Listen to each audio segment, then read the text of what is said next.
What's up, y'all? My name's Leticia, and you're listening to Confessions from the Closet, a podcast all about vulnerability and overcoming. It's time we get ourselves unstuck from these boxes and these closets that we've allowed ourselves to be trapped in. We're so much bigger than these boxes we've been in. It's time we go deep, y'all.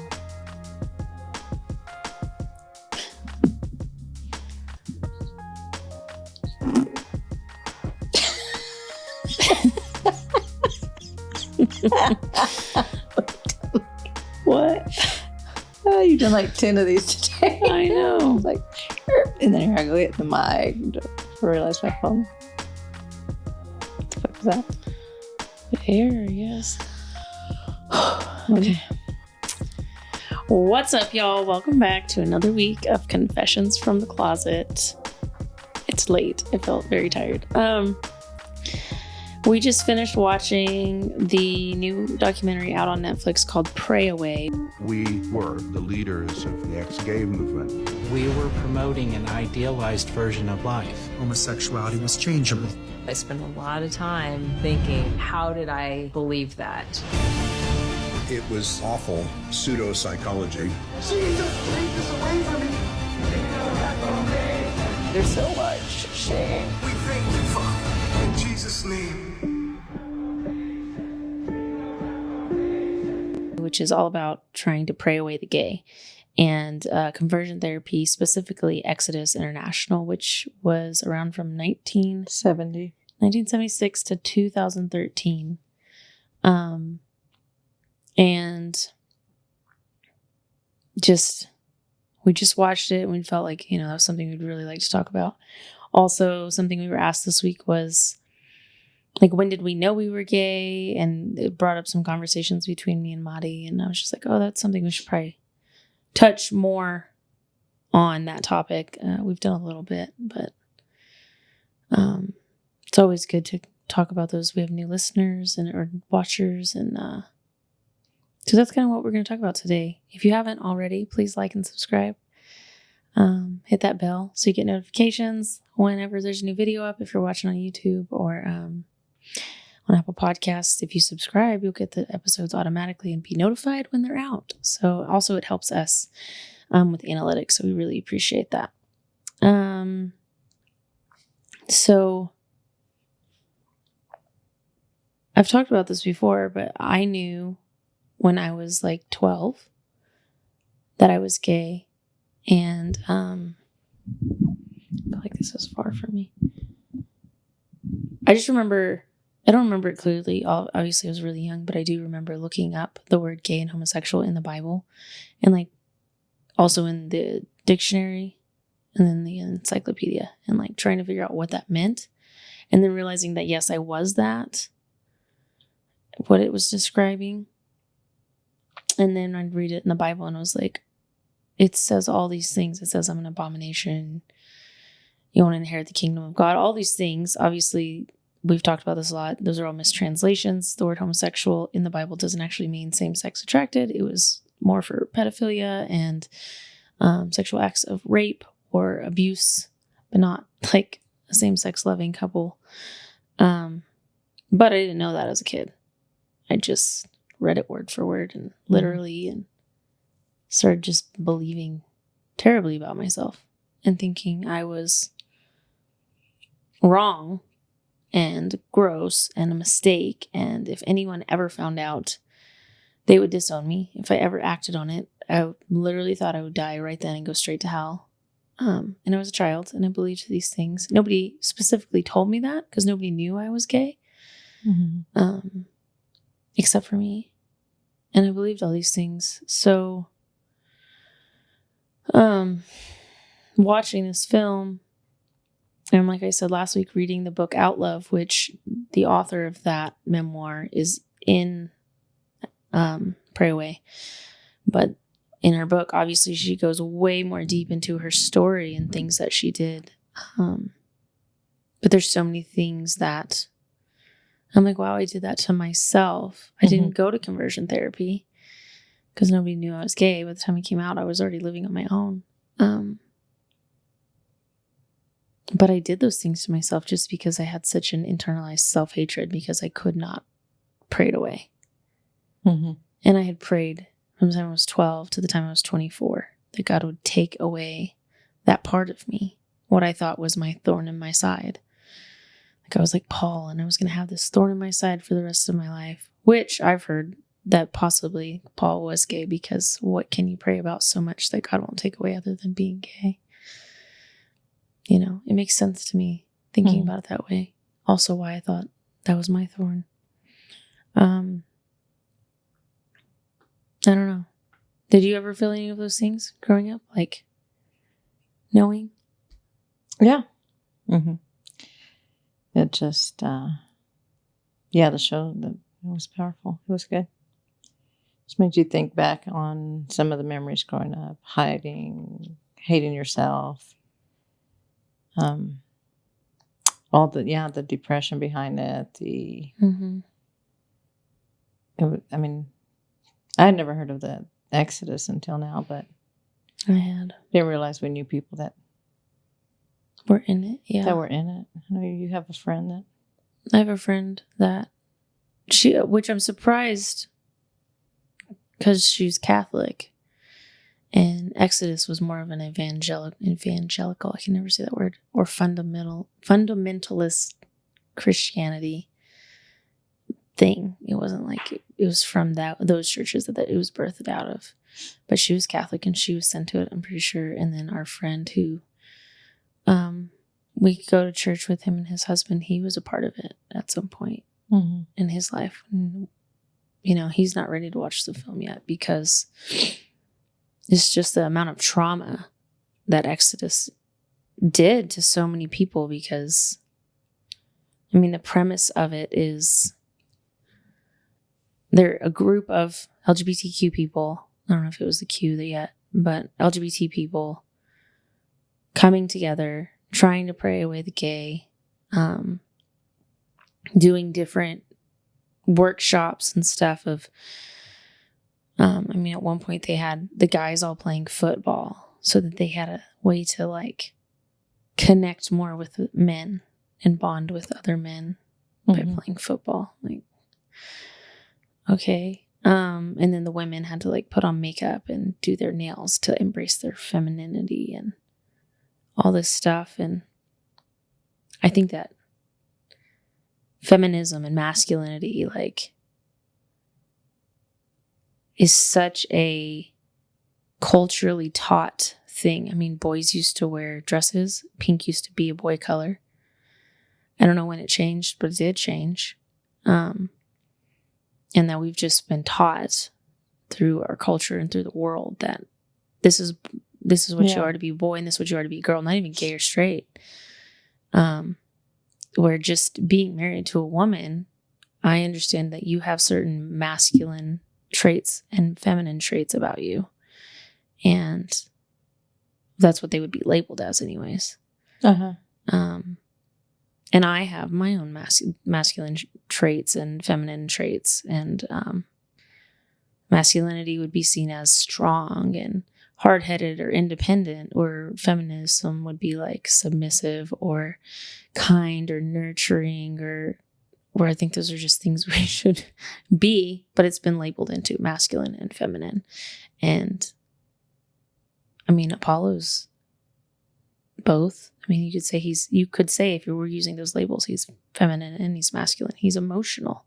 He's also a toddler. But he's also very kind and cuddling, and he's just Apollo, which is how it should be.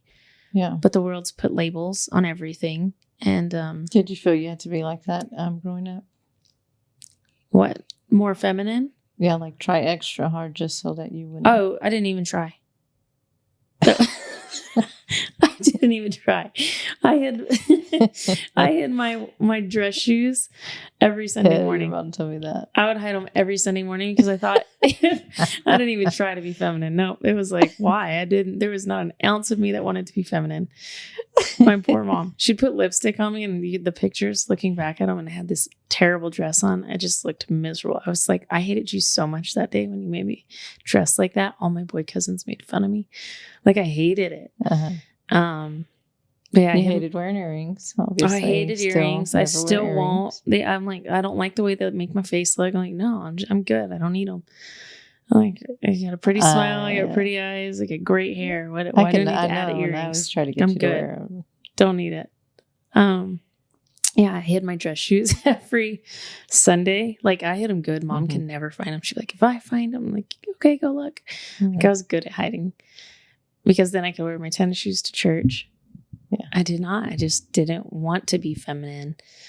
I played with all Brian's G.I. Joes and his Tonka truck and Legos. And, I played with Barbies, but when we played house, I was always the boy, like the dad. Probably because I wanted to be with a girl. Looking back, I'm like, oh, that makes sense. But I didn't feel like I embraced that feminine side of me until I came out. Once I came out, it was totally different the way I felt. I didn't did you wear makeup? I did a little bit because my friends did. But not a lot. And I went through phases where I would wear cake on this powder foundation, way too dark for my face. Because my friend that I was hanging out with at the time did. And it's terrible. But I mean, we all go through weird phases. But yeah, I didn't really ever dress feminine. Yeah, I don't know. So I never felt like I had to be. My mom was really kind that she let us kind of be free spirits. And I feel like we're doing the same thing with the kids. Just okay, be kind, love people, value yourself. That's important to me. Don't lie. Do not lie. Don't be a liar. That's my number one thing. But yeah, I just think, and that's at that Exodus thing, their retreat they would do every year or whatever, their conference. And it was oh, if you're more feminine, then you'll be straight. And it's what does that have to do with being straight? I know plenty of what they would call lipstick lesbians who are super feminine, would never, they have a hard time getting hit on by women because you just would not assume they were gay. That was kind of me. That was me. You were a lipstick lesbian? Yeah. Is that what you're saying? That's what I was. I'm growing up, you looked gay. I'm now, yes. I don't think. Oh, growing up, I also was an athlete. So you were super tomboy. Yes. And me and Elisa dressed up the same. Big old polo shirts. Yeah. And she's obviously straight. I was obviously gay, but. Yeah.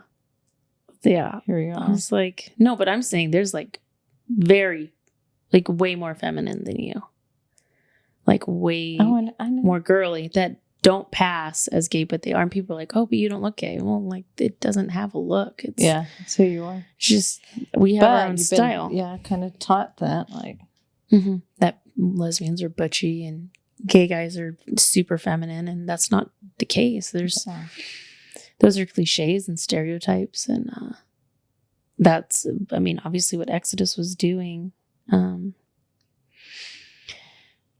In the film, they also share this. They follow this one guy named Jeffrey McCall. I think is his last name. I called him Jeremy when we were filming earlier. And he's super femme, but he used to be transgender, is what he says, and he has pictures of him. He's but and he prays with people at church and does all this stuff. But an article I read today said that he wasn't actually trans. He was dressing in drag. And because he's I was transgender and homosexual, and can't really be both because they're different things. Homosexual would be gay. I think he was dressing in drag and not trans because there's a total difference. He didn't say I never felt comfortable. I don't know, maybe he did. I just think he was good at embellishing his stories, which is the whole thing with sharing your testimonies is oh, you gotta just write it just right so it's powerful enough and it moves the right people and makes the impact you want it to make. And it's all about making an impact and not just sharing your story. And they would do that with Julie, who wrote Out Love. And she says this in her book, they eventually she realized she was being used for like an agenda. Mm-hmm. And they would make her share parts of her story that she didn't feel comfortable sharing, but they did it for that impact. Oh, well, she was hurt by a man. And so then that caused her to have self-hatred hatred towards men, not self-hatred, hatred towards men, which that's why she's gay, which wasn't the truth. And when I came out, I don't know if I've shared this on the podcast. When I came out, my boss at the time said, "Are you struggling with being gay?" I was like, "No, I'm not struggling." I was struggling with being straight. And she asked, "Would you like to go to counseling?" And I had been wanting to go to counseling because I wanted to learn to love like my out self and love that part of me that I had hated for so many years. I need to go to counseling for that now because I'm realizing there's still parts that I'm like, there's trauma that I need to work through still. But the one session I went to, the lady was like, "So I heard you and your dad have a bad relationship," which obviously my boss had prepped her before my session. This was her personal counselor.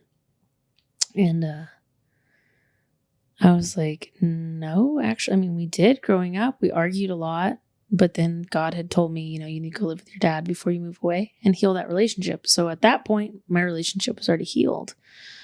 But like that was the reason I was gay, was because me and my dad fought a lot growing up. Is because we're very much alike. Yeah. Me and Amaya fight a lot because we're just alike. I get irritated with the things that she does that are like me. And that's why I fought with my dad. You know what I mean? So, but that was often a thing. You were either gay because you were abused sexually, usually, or you had a strained relationship with the person of the parent of the same gender as you. Which for me, they said the opposite to me. "Well, it's because you don't have a good relationship with your dad, so you don't like men." I'm like, yeah. No, I don't have a good relationship with my dad because I'm like him and he's mean. Like, not mean, but he's my dad. He was strict. And I didn't like that. I don't like rules. I never have, obviously. But their whole, it was crazy to watch it because it was like in the 90s. A lot of it, they had old footage and like just pushing like the whole agenda of it was the right wing, like protecting marriage, and Proposition 8 was something they talked about at one point. And if you don't, that was in California. California had passed same-sex marriage in 2004. In 2008, they voted on Proposition 8, which made that illegal and overturned that and said defined marriage as between one man and one woman. And that was pushed by the Christian side. And then that did get turned down again in 2010. Proposition 8 did. But it didn't go in effect till like 2014. Isn't that crazy? 4 years for it to take effect. 2013, not 2014. Oh, we got married in 2013. Yeah, we got married in 2013. But this was just in California. Proposition 8 was only in California. We got married in New York. But these people who were in Exodus who knew they were gay, and this is the thing with conversion therapy, doesn't work. You cannot pray away the gay. They based it off of, well, I'm not gay because I'm not acting on it. Mm-hmm. But they weren't telling anybody that they were still having thoughts and attractions towards the same gender. And so then they're all in this leadership, which was just crazy to me. I wrote down this, like, they're all these leaders who are all still having same-sex attractions in their head, not sharing it with each other, and probably carrying shame. I don't want to speak for them. And then causing more damage instead of ever saying to each other, well, I still feel attracted to these people. Maybe this isn't working. They just kept doing it. And because people who were just members, I got to adjust this belt. It's really hurting my back. Oh, that hurt. People who were just members were leaving and just disappearing from this organization because they couldn't change, and they knew that, and they felt this deep guilt and shame. And either some turned to drugs, and this isn't in the movie, this is just through reading Out Love. I learned a lot more about this ministry because Julie Rogers was in it for 10 years. And they either turned to drugs, like hardcore drugs, some turned to prostitution, some committed suicide or had several attempts of suicide. And because they felt so ashamed that they couldn't change, but all these leaders, they're like, I've changed, or they married someone of the opposite sex, and they were lying. Yeah. And not telling the truth. And so these people are like, but I can't change. What's wrong with me? Yeah. And they're doing so much damage. Oh, yeah. Yeah. And that's why, I mean, I didn't go to conversion therapy, and I didn't know of anyone who had said, oh, yeah, I was gay and I prayed it away. Like, I didn't know, but I believed that you could. And I don't know why I believed it. I don't know what in me as a 12-year-old was like, well, let's just pray for this to go away. I just thought, probably because I just thought it was this terrible thing. Like, oh, God messed me up. I need to pray about this. Well, everyone around you's opposite. You have no one to talk to. And so you're fighting yourself, really. Yeah. And it was so much. I hated myself so much because it wouldn't go away. And I was like, why am I so broken? Like, why am I so damaged? Why can't I fix myself? And I'm a natural, maybe that's why I try to fix everything. I'm just someone who likes to fix things. If there's a problem, if you're upset, I want to fix it for you. I've learned that that's not a good idea. Just leave it alone. Because I like to fix things. And I tried so hard to fix myself, air quotes, because I thought I was broken. And I that's the whole point of the podcast, is to show people that they are loved and that they can be themselves, and you aren't broken because you're gay or trans. God loves you, and and that's the message, because people need to hear that versus, oh, did you know that you're going to hell, or anything but that, you know? Yeah. Well, and to think, like, people say, oh, look, see, they've, like the Can You Be Gay and Catholic lady, who she's part of the new ministry, Freedom March, that is basically what Exodus was. And he's like, oh, we're doing it different. Jeffrey started this. Oh, we're doing it different than they did. And it's like, how? I mean, you're believing the same thing because you're saying basically none of them have said, oh, well, I'm married to a person of the opposite sex. I didn't see that. So maybe they're not lying about that, but it's like, but are you truly free, and are you truly happy? Yeah. Because the lady that was in that video that we had talked about on a different podcast, I'll link it in the comments. Someone had said, oh, see, she did it. I'm just like, no, she's praying every single day for it to go away. She actually didn't. She's praying that she doesn't give in to her temptations of being attracted to a woman, of wanting to be with a woman, of wanting to be loved by a woman. And is that freedom? Having to constantly pray about something that is so natural? Like, let me ask this. If you're a straight person listening, when did you choose to be straight? When did you make that choice? You didn't, most likely. I've never heard one straight person say, oh, yeah, I remember when I chose to be straight. I didn't choose to be gay. I was born gay. Yeah. I chose to come out. I chose to start loving myself. And I still have a hard time with that. I get upset with myself that I can't be more affectionate in public because of trauma. And I'm scared of what people will do or say because of trauma, of what I heard about people being gay and them touching or kissing or whatever. And so I'm so scared of who's going to see me and what are they going to say to me, and I'm going to get hurt if I choose to be affectionate towards you in public, which hurts you. But it's like deeply internalized trauma that I'm just like, when I think about holding your hand, the amount of conversation I have in my head before I make that action is unreal. The fear that I'm feeling.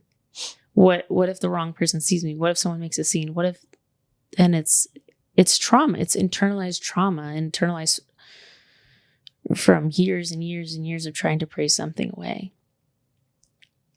And that's why I want to see a therapist. Is I'm like, I can heal that, but I need help, because I don't understand why it's so bad still.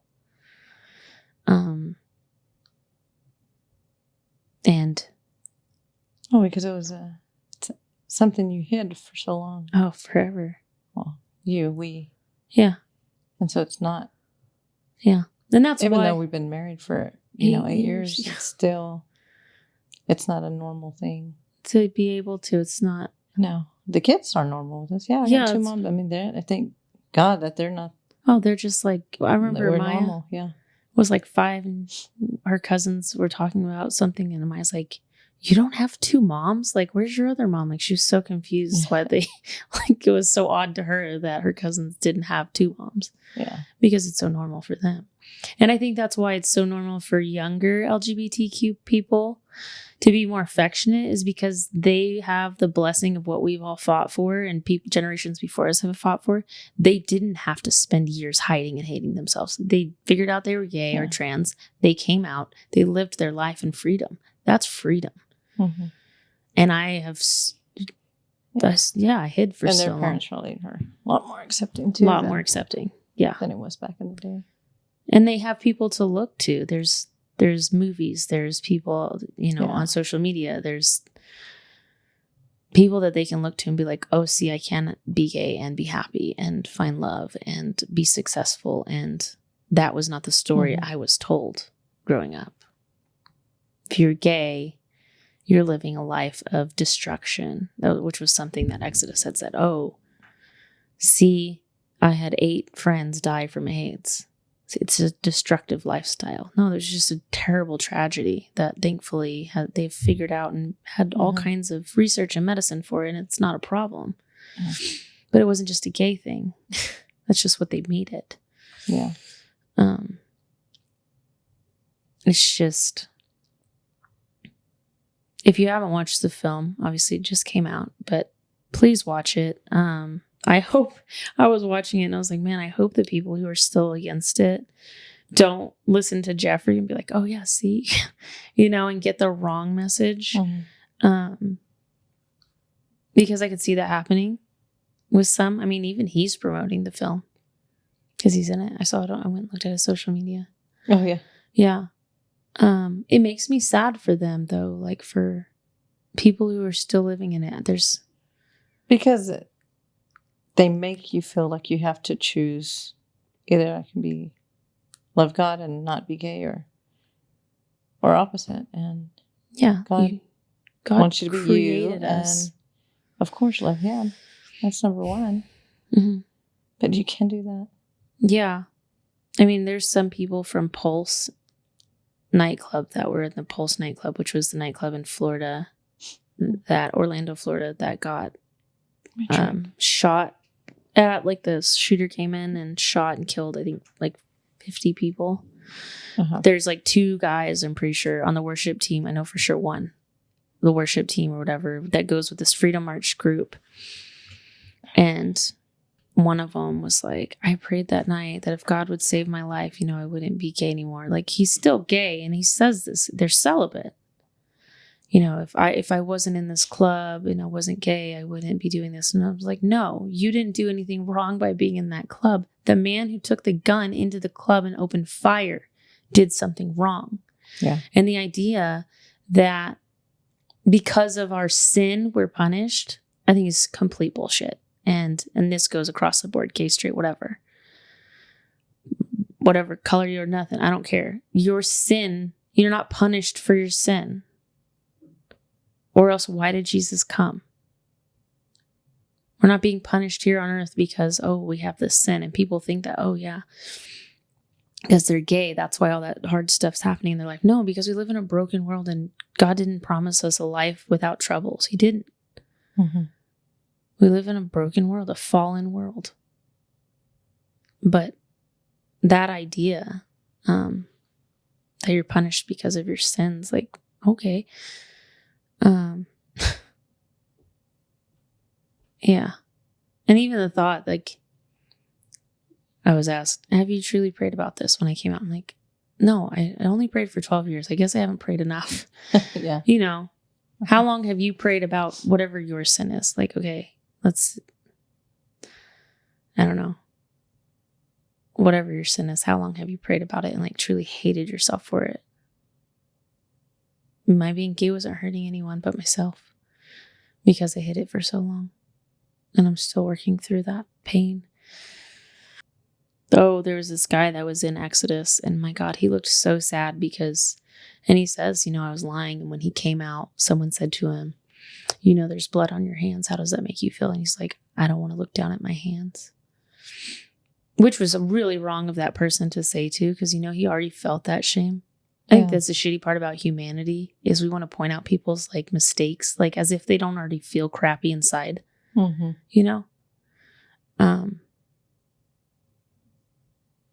times out of 10, they already feel like crap and are beating themselves up on the inside. And at the end, he goes, the ones who don't commit suicide are killing ourselves internally by not embracing who God created us to be. And he just looks so sad. Yeah. I mean, that's why they created the movie. Yeah. Because there are so many people. I mean, like, I'm out, married, happy, living a great life, but internally, I'm still having a lot of trouble. Mm-hmm. I shouldn't have to think so much about just grabbing your hand. I should just grab your hand because I want to. You know what I mean? And I wasn't in conversion therapy. So for the people who were, like, I wonder how hard it is. That's why there's counseling. I mean, that's why it's important because they know how to help you through that.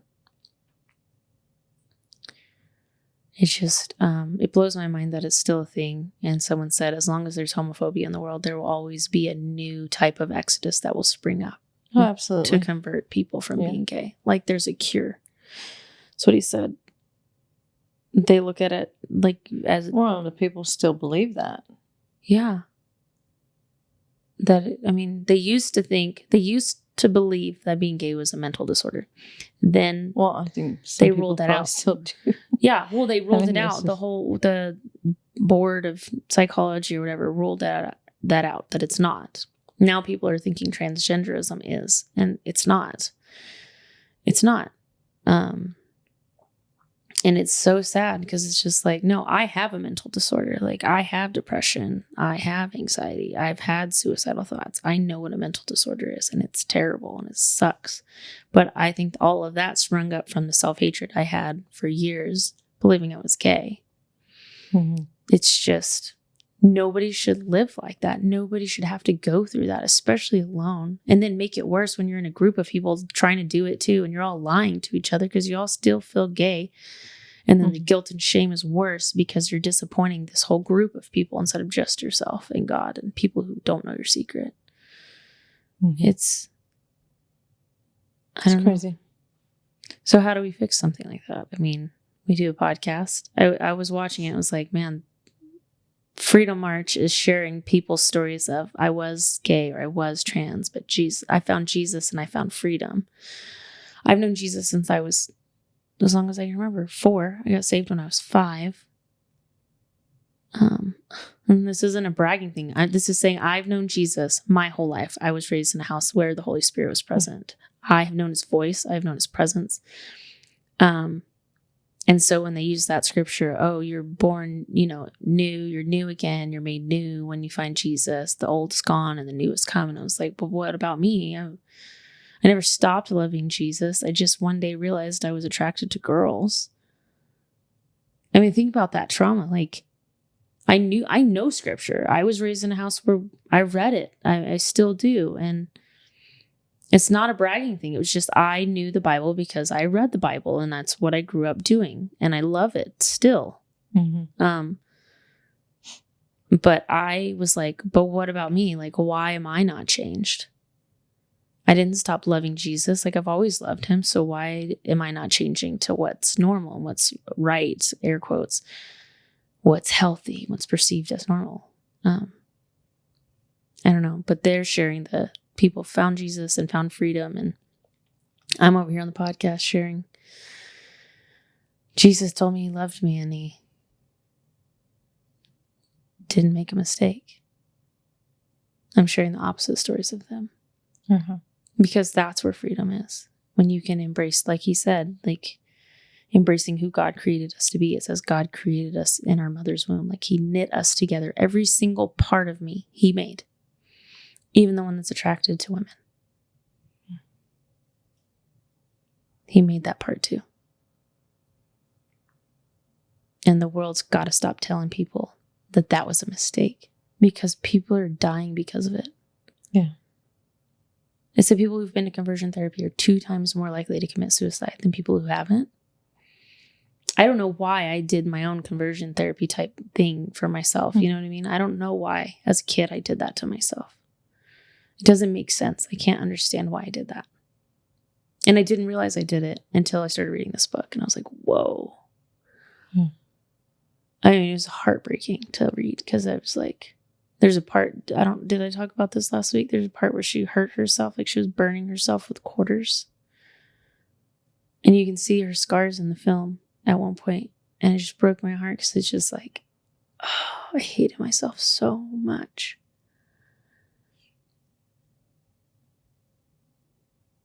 As a child. Yeah. I hated myself so much. I tried so hard to be straight. And I couldn't. Even after I came out, I told you this the other day. I dated a guy for a little bit, a couple months. And we'd be at the movies and I'd see girls and just like think they were attractive. Like I was like, no, why are you doing this to yourself? I was still talking to girls too at the same time. Right? I know. What can I say? I was trying. I was just trying to convert myself still. It was like one last chance. And it's also because my boss was like begging me to. Yeah. Well, My have you mom tried begged me dating too. another guy? So I did the same thing. Have you tried dating another guy? Even when I was It's like, living with my mom, would always, there's this guy at work. He's cute. You should come meet him. Mom, for the last time. yeah. I'm not ever. No, it's not.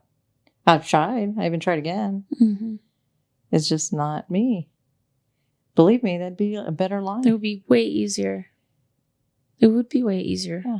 I would have never choose this. Yeah. Because I thought it was going to be easy. Or not choose that. You know what I mean? I tried so hard to choose that. I tried. And that's what I don't think people understand is a lot of us have tried really hard. Thankfully, the younger kids don't have to. Yeah. Because there's trauma in that. It's just like, I couldn't will it. You know, it's like saying, well, you haven't met the right guy. No, I'm just gay. Yeah. Like, get over it. What is it hurting you? It's not. And that was my mom's biggest fear when I came out, was that it wasn't going to be an easy life. Oh, same. Because people were going to be hateful or hurtful or whatever. And that's very true. Yeah, that's what's made this life hard. Yeah. Unfortunately. Yeah. But not just, I mean, we're surrounded by amazing people and Oh, yeah. people who love us, you know. It was sad. At one point, she's in the church and she's like, you know, Julie is, and she's talking about how all these gay people got to come into church because they were holding a thing for Matthew Shepard, like a memorial or something years later, which I talked about on Matt's episode. Just he was a gay kid who got murdered and left in a field for being gay. And she was like, it was amazing to see all these gay people, LGBT people, walk into a church who probably hadn't walked into a church in decades. And someone up there saying, you're loved, you're welcome here, and how much healing that does. Yeah. Hello, more. Yeah, That's more. what reminded me when I heard that. I was like, And that's our church. That was one of the things I wish I had told Daryl. And I told you, like, right before he passed away, I was like, I need to tell him how healing it is to be told you're loved, or told that I see Jesus in you, or Jesus loves you by a pastor, because it was the pastors preaching this message saying that we were an abomination growing up. that did all the damage. So it's the pastors that we need to hear it from, saying, you're loved, and I see Jesus in That you. brings people closer to God, not Yeah. further. Like, Yeah. just don't get it. No. Gerald was great. He was He great. is. He is. Yeah. But that was just like one of those things that I'm like, damn, I wish I would have told him, because I even told you, I was like, I need to We tell talk him about it all the time now. how I know we just important- never really. how important it is to people. Mhm. To be seen by a pastor, to just be seen as you Yes. are. And he didn't wants to change us. He Yeah. wanted to help us grow into who he saw God called us to be. Mhm. And he pushed the crap out of me to be everything that he saw in me. All the ministry and everything. And that is what's healing for people. So is just seeing people where they are and not trying to change them. Not calling out their mistakes or whatever. I mean, being gay isn't a mistake, but like for someone who's done something and they're super disappointed in what they've done and they made this choice, to just see them and see their pain and just comfort them. That's what you're called to do. Love, comfort, mourn with those who mourn. Like, don't bully them for their mistake. Mhm. Love them through it. It's like I always tell Maya, I'm like, you are not a bad kid. You made a bad choice. You're a good kid who made a bad choice. Yeah. One bad choice. Just do better next time. Like, hear me. I'm just saying, do better next time. Like, don't beat yourself up about it. Make a better choice next time. You'll be all right. You know? And that's, I think, what we're called to do as humans, but especially as Christians. And I have a harder and harder time calling myself a Christian, rather call myself, I love Jesus, I follow Jesus, because that's what Christianity, the word Christ follower. But a lot of people who claim to be Christians aren't really following Jesus or his teachings. They're following Paul and twisting his words. I mean, we had a conversation about it last night. I'm like, that's Paul's teaching. That's not Jesus.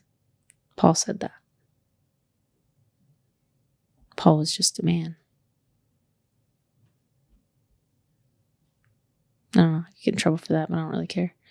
It's the truth. Are we following Jesus' teachings or Paul's teachings? Are we following, like, there's lots of good truth from Paul and Peter and all the books. But what it comes down to is love your God with all your heart and all your mind, all your soul. And the second is like it. Love your neighbor as you love yourself. Which we got to start loving ourselves better. But I heard something the other day said loving your neighbor is like wanting for them all the good things you want for yourself. Like wanting a good life for them too. Mhm. You know, wanting blessings on them too.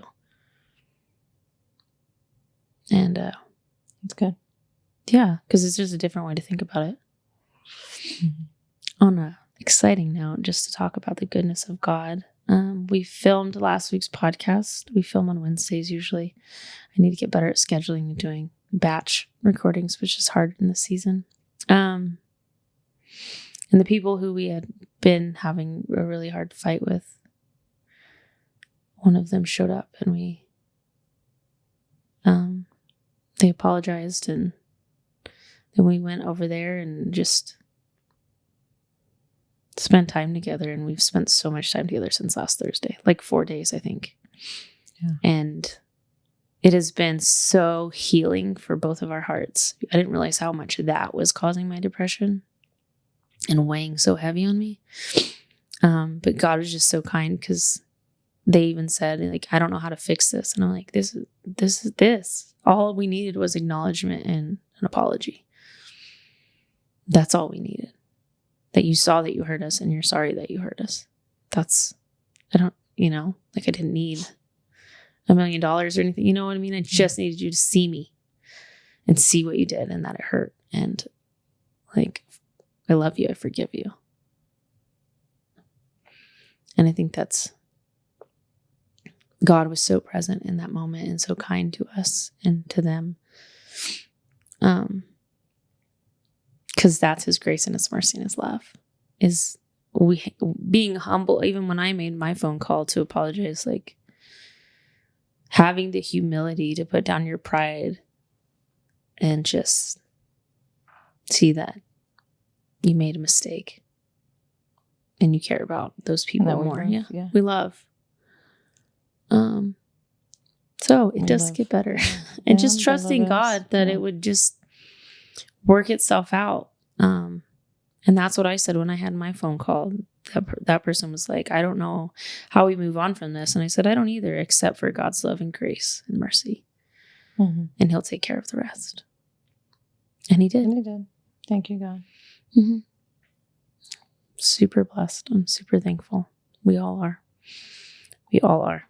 So I think that's it. I don't know. If you haven't watched the film yet, go watch it. We will get hopefully that friend on an episode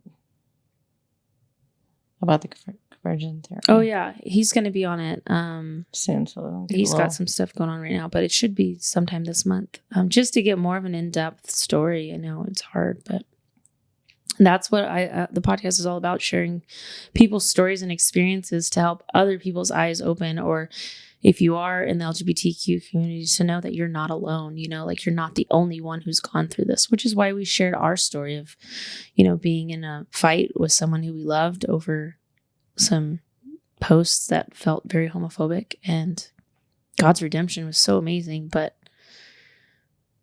we want people to know they're not alone, and we want to help educate people who aren't in this community to know how to be better allies for the community. Yeah. And Jesus is an ally, and he loves you, and you are not a mistake, and you are perfectly made. He knit you together in your mother's womb, and he even put that gay or trans or bi or pan or whatever part in you. He did that, and that is a beautiful part of you that can be used in churches that straight people don't have. We understand what it feels like to be marginalized and what it feels like to be just put down and told we were not enough just because of who we are. And I think because of that, we have the ability to extend more grace and mercy, because we don't want anyone to feel how we've ever felt, period. Yeah. For any reason, because it sucks. So anyways, wrapping up again. Thank y'all for listening. If you haven't already, please like and subscribe. Comments, it helps us so much. Share this, get this word out, and go watch Pray Away. It's on Netflix, and it's good. I'm excited for 1946. Get the book if you're I'll link the book again in my YouTube. It's called Out Love, Julie Rogers. It's amazing. It's really hard to read. It's actually, I wasn't as traumatized by this film because the book is so much harder to read. It's so much more in depth of a person's story and her trauma, and her seeing the trauma that it did to others because she was in leadership. And it's eye-opening for sure. And this stuff's got to stop. You can't pray it away. You just can't. You're perfect. He made you, and he said, it is good. Like, he literally said that. He made Adam and Eve, and he said, it is good. He said the same thing about you. That's the truth. So anyways, until next week, have a great one. Why do you always laugh when I say that? You don't like my ending? Sorry. Hey guys, thanks for listening to my mom's podcast. Be sure to hit that subscribe button, turn on the notifications, and give this video a big thumbs up. Also, thanks for your comments and your feedback. Hey guys, thanks. Hey guys, thanks for listening to my podcast.